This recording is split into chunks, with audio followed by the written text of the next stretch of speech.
This is Dr. Tamia Guest with Rejuvenating Chiropractic. This is Nara Reed with Modified Nutrition Health Coach. This is Karen Marcel with June Street Barbershop. This is Tiffany Marcel with Marcel Luxury Realty, and you're listening to Boss Talk Radio. I paid the cost to be born.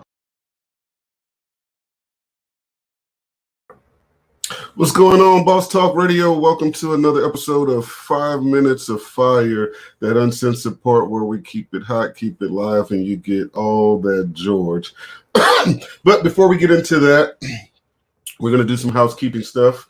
If you are watching on YouTube, be sure to leave your name. Let me know where you're dropping in from. If you are watching on Facebook, be sure to share the video, drop your name, let me know where you're coming from. Make sure you give StreamYard permission to use your name, and again, share the video. And for those that are watching on Instagram, how y'all doing? Y'all don't get to see all of the theatrics and the production stuff that goes on in here, but I wanted to make sure I was able to reach you guys too. So we're still working out some things on trying to do the Instagram part. So that is that as far as that part of the housekeeping. Just a reminder for my business owners, if you need to save some money on credit card processing fees and such, be sure to reach out to us. As a matter of fact, let me put that up on the screen right now. Be sure to reach out to us at 866-235-4838. And one of our associates will get back with you and help you complete the application for payment processing. Also, if you are a contractor or in the medical field or something like that, and your practice or your business needs bridge funding to complete a project or to carry you through, we also offer loans from $5,000 to $500,000. Be sure to use that same number and we can get you guys plugged in.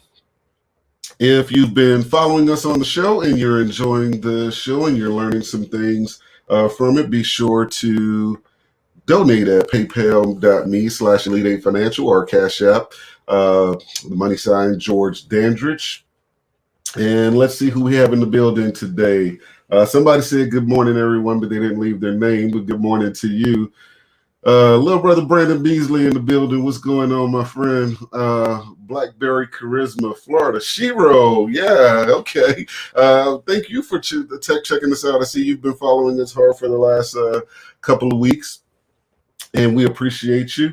Again, everybody, go ahead and share the video. We're about to get into this heat on 5 Minutes of Fire.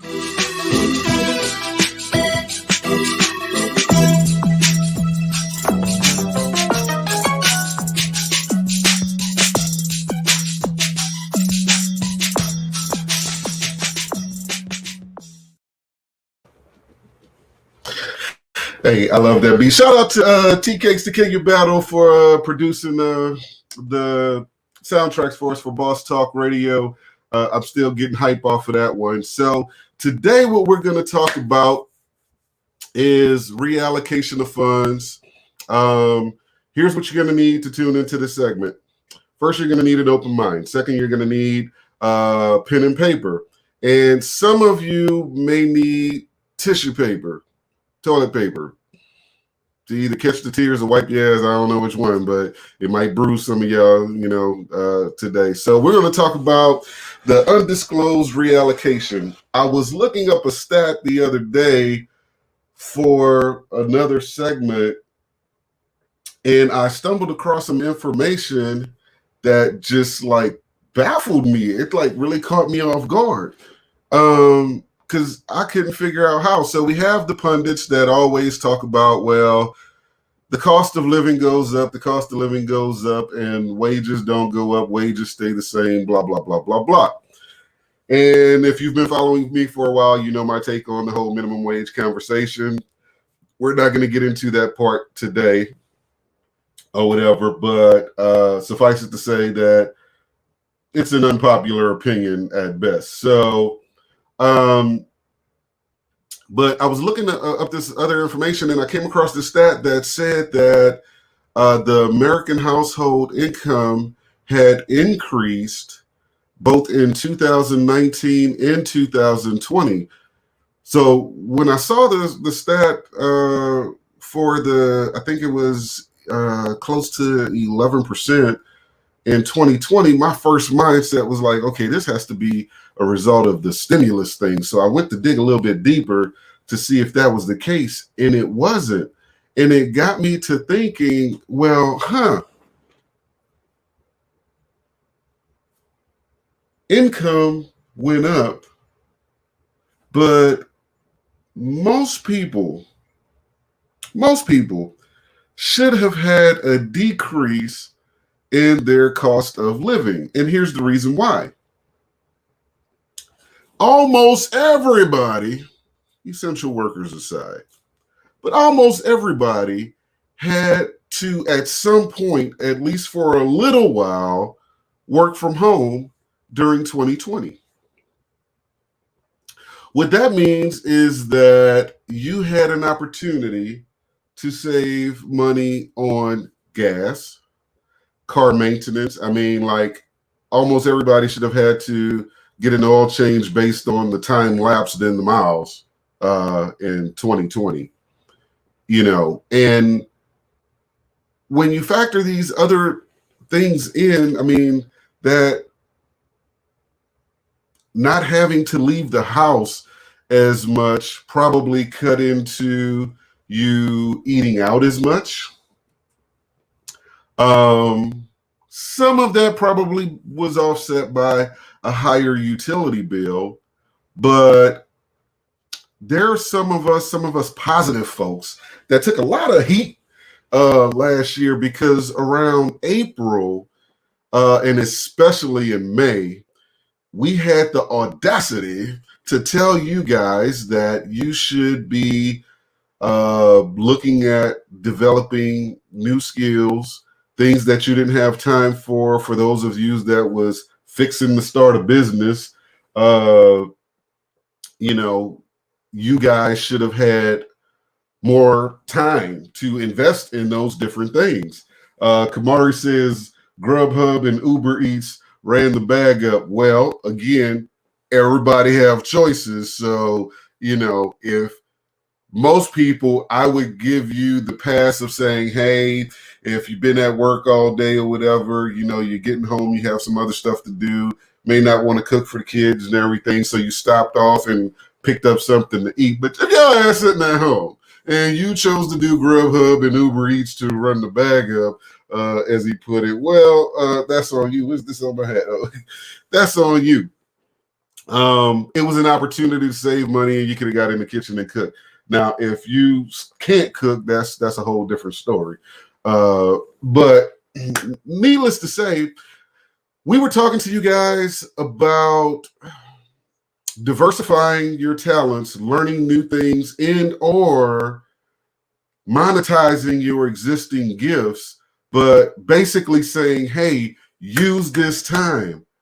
And man, people were on some, oh, no, you can't tell people what to do. Some people burned out. They need the vacation. They woo, woo, woo, and this and that and the third or whatever. And, half of y'all sat home day drinking, thinking this thing was going to last 30 or 45 days. And here we are just a couple weeks shy of a year, and I see procrastination at an all-time high.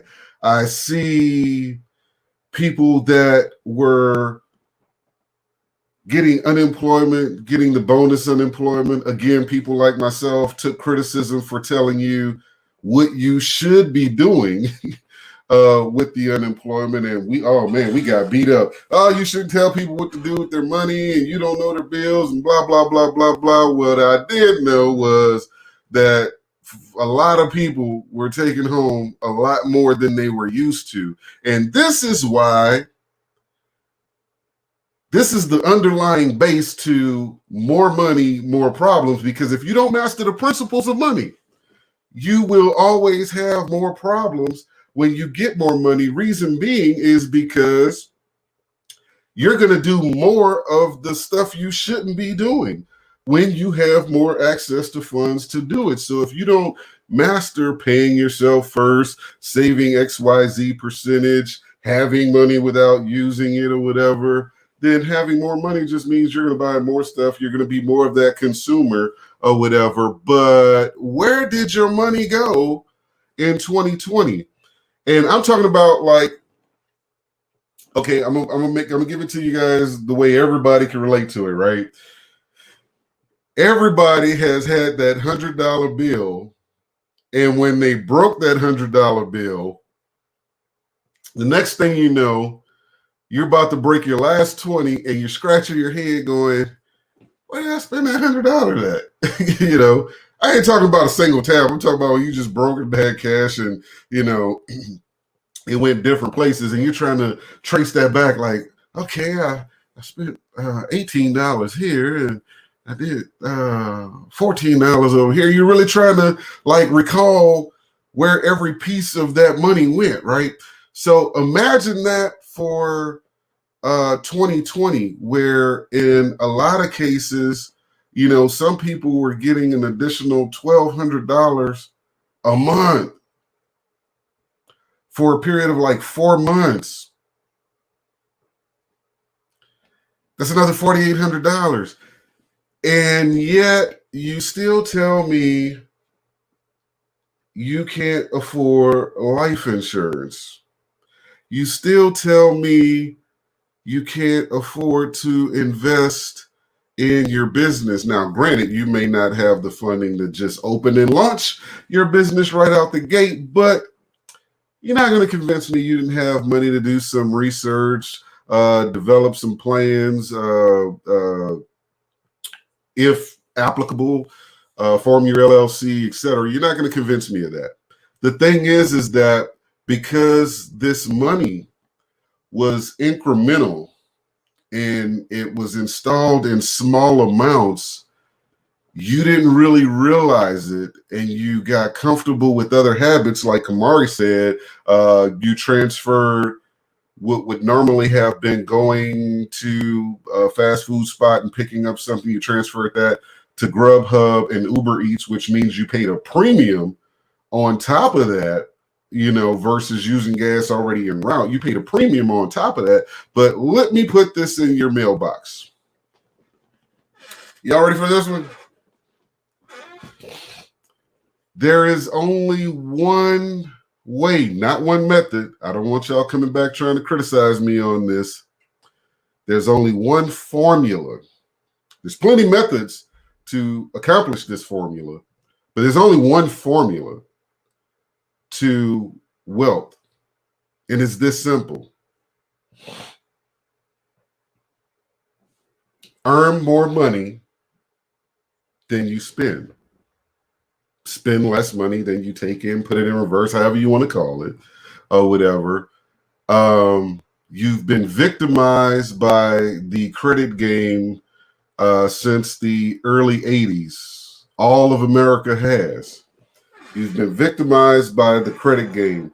And here's what I mean by that. Don't say that, well, George talks against credit. That's not what George is saying, because you can leverage credit for income. Now, I don't know what the hell all of these, credit repair people telling you, and these credit gurus are telling you, you know, about your 800 score or whatever. You know, I see people walking around with, 800 or better and just as broke as can be, but they're bragging on their credit score. Like, yeah, but you're living above your means, So here's the thing. It's just like losing weight. I mean, for all the gimmicks, exercise, teas, all of this different stuff out there, at the end of the day, you have to burn more calories than you take in. It's just that simple. Well, with wealth, you have to save more than you spend. It's just that simple. But the thing is that we get used to, or some of you have been conditioned for windfalls. It goes back to that early tax refund type of thing. When you get 6, 7, 8, 9 grand on a tax refund, and that's a windfall, and you think, oh, okay, with this money, I can make a plan, I can do some things or whatever. but you didn't have the plan before it came or whatever, so it still ends up getting away from you. You had 9,000, you started to have these big plans or whatever, but your normal spending habits are exacerbated, and the next thing you know, you're down to your last 2 racks trying to figure out, well, what was the facts that led me to, lose this other 7? What do I have to show for it? A couple ball out pictures for the gram, a couple new outfits, some of you go out and buy that 2003 BMW with $5,000 down on 180,000 miles. I put myself in time out for that one. But anyway, moral of the story is the same way those little increments came in is the same way you have to use those little increments of saving techniques, whether that be 401k, index universal life, IRAs. There's many different vehicles out there for you to save money. And the reason for saving this money is this. You may not realize this right now, especially if you're, in that young money earning state, but there is a time where you're not physically able. There's a time where you're not mentally willing. And the efforts of today has to take care of your tomorrows. It's just that simple. You may, want to work till you're 85. That don't mean you'll be physically able to or mentally sharp enough to or whatever. So you have to make a plan. So imagine this. Take this for example. So pretty much, and look, I know this don't apply to everybody. Get your drawers out your booty, but for the most part, first 20 years of your life, your parents took care of you, right? The idea is over the next 40 years, you do things to take care of the last 20 years. That's just how this thing goes. Now, unfortunately, you may say that's not unfortunate, but due to advances in medicine, et cetera, people are living longer. You're probably not going to die at 80. Unfortunately, you probably won't live the type of quality life that you will at 60. So you don't want to outlive your money. And I first heard this in 1995 from Alonzo Stevens, and he just burned it into my brain. Little things make you great. And you can apply that to every single scenario. Little deposits make you great. Little investments make you great. Little details, attention to details is what make you great. Somebody said the petty is showing. Hey, I've been on petty vacation. I think I'm entitled away. But this is what I want you guys to do. I want you to look back on your 2020, right? Find all the dollars, look through your bank account, whatever, your deposits. Find all the dollars that came to you that was not a direct result of your work earnings. It was some other benefit or whatever. And see how much of that money you still have. I want you to evaluate your prior year gas receipts against 2020 and see how much money you should have had to reallocate from gas and car maintenance. Here's a trick for you. This is one everybody's not thinking about. Call your insurance company today. See if you can get a lower rate. Why the hell would I do that, George? A large part of your premium is based on, besides where you live, of course, and your credit is based on the use of your car. And most of y'all didn't have any use. The average person cut their driving in half in 2020.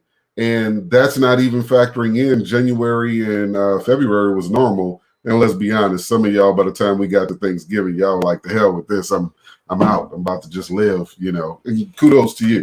But call your insurance company. See if you can save some money based on driving less. That's a conversation that they don't want to hear. or whatever. Another thing that you should have managed to do in 2020 without even really trying is you should have been able to reduce your credit card debt, because there was less for you to go and do. I know you still had some household functions and whatnot, but your household shouldn't be functioning on credit anyway, unless that's one of those Amex situations where you're using and paying it off at the end of the month. If your household bills exceed the money for the month, you get to the end of the money before you get to the end of the month, you need to reevaluate some of your spending. Most of y'all cut the card last year because you realized for all this time you had 15,000 channels, but you watched 5 of them. And you probably watch TV 2 hours a day, 4 hours a day at the most.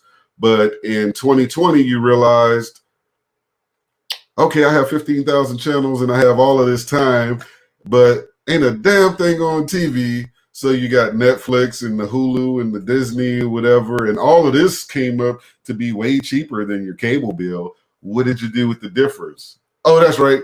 Kamari said y'all spent it at Grubhub and and Uber Eats. So at the end of the day, all I'm really telling you is be intentional about your money. Be conscious of your money, because most Americans make or earn and utilize more income or more money than they even realize that they're using. They're only affixed to their mortgage or rent, car notes or whatever, and the other money that they spend, the discretionary funds, they're not even conscious of how much money it really is. Almost everyone that gets into my Elite 8 financial steps to financial freedom, almost every single one of them tell me at least 3 to 4 reasons why they can't save money, with the number one reason being that they don't bring in enough money. And when I go in and find a few $100s a month, they're like, oh, well, and it goes back to choices. It's all about the choices. And look, I'm not telling you to cut off your existence. I'm not telling you, hey, go to work, come home, don't spend any money, be bored, don't live life or whatever. That is not what I'm suggesting to you, because there's some things that George will never not do. Like, everybody that knows me knows that, hey, through the course of the week, I'm going to have 3 or 4 cigars, and probably polish a couple bottles of whiskey or whatever. And there's no conversation about no part of my money where that's not included. But because I'm a realist, that's already factored into my budget. When I'm looking at something else I may want to buy or whatever the case may be, I actually measure it by my vice fund. I call it my vice fund.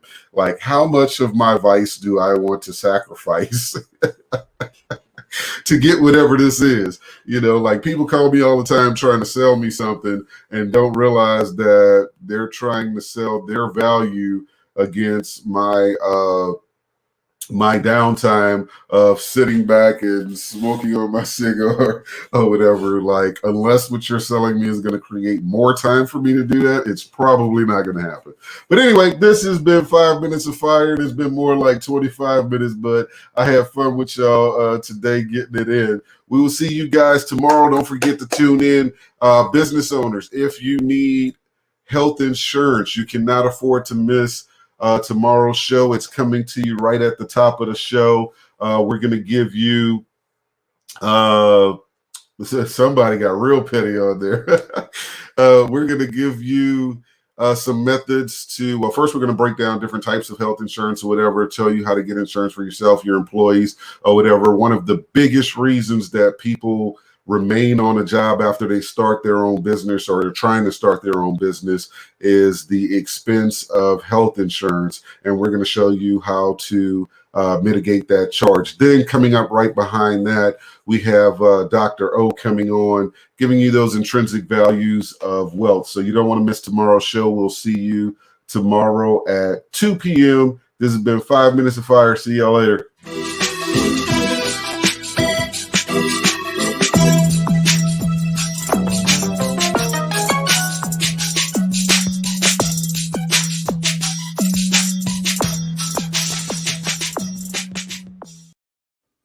This is Dr. Tamia Guest with Rejuvenating Chiropractic. This is Nara Reed with Modified Nutrition Health Coach. This is Karen Marcel with June Street Barbershop. This is Tiffany Marcel with Marcel Luxury Realty, and you're listening to Boss Talk Radio.